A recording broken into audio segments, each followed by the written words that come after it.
I was born in the 70s in Reykjavik, Iceland, and raised at a time, very political times in Iceland. For example, women's fight for liberation was in full force when I'm a kid.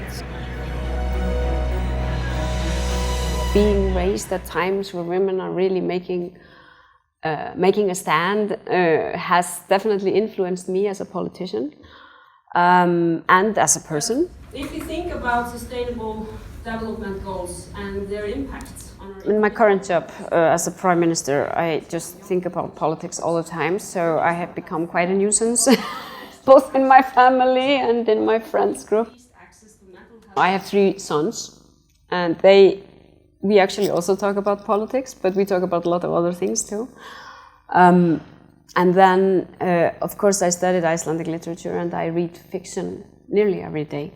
And that's really a lifesaver for me, to read fiction. It's like a therapy at the end of the day. And then I go out running, which is quite a challenge in the weather in Iceland.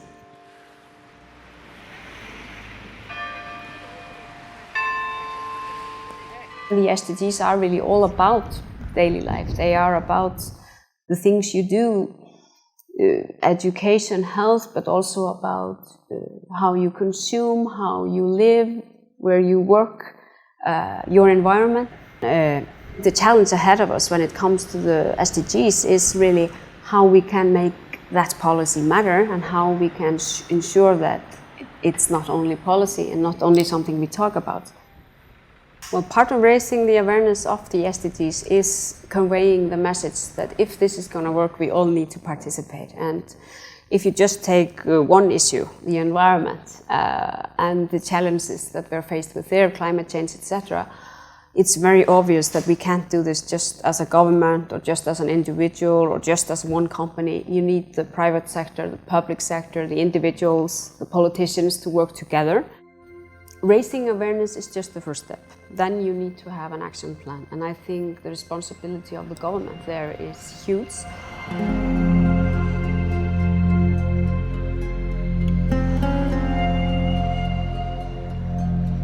So, for example, we have now put forward an ambitious goal on becoming carbon neutral.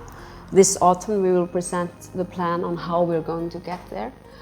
One of the first steps there will be making the ministries carbon neutral. So that's really how we can show accountability. That is to lead by example and showing concrete ways on how to reach the goals that we're setting forward in our policies. The SDGs are really something that we want to make part to interweave really in all our policy making in Iceland. And the fact is that now I think 80% of the population is living in a health promoting community, meaning that we're implementing health in all policy making in that community.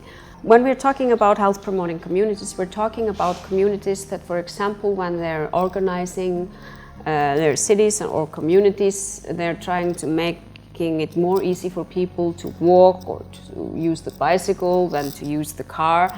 They're ensuring the access to water. They're actually ensuring in their workplaces that there's healthy food in offer and not just something sweet with fast energy, for example. When I was a student in secondary school, you just went and bought yourself a candy bar. But we actually changed all the schools, so the healthy choice was actually the one that was offered for students. I think the health promoting communities show that, because this is something that everybody sees, that it's beneficial. It's always a learning process, really. Implementing international policy making in your own local policy making. And of course, we do mistakes on that way, but that's part of being in politics. You make mistakes on the way. So, and I think the biggest challenge is probably making the SDGs relevant for the daily lives of the people. So it's really about making that connection from some abstract policy making made in international organization abroad, and putting them into your local context. And I think, of course, that's the role of the government and the Prime Ministry here in Iceland, is to make these goals relevant for the daily life of the normal Icelandic person.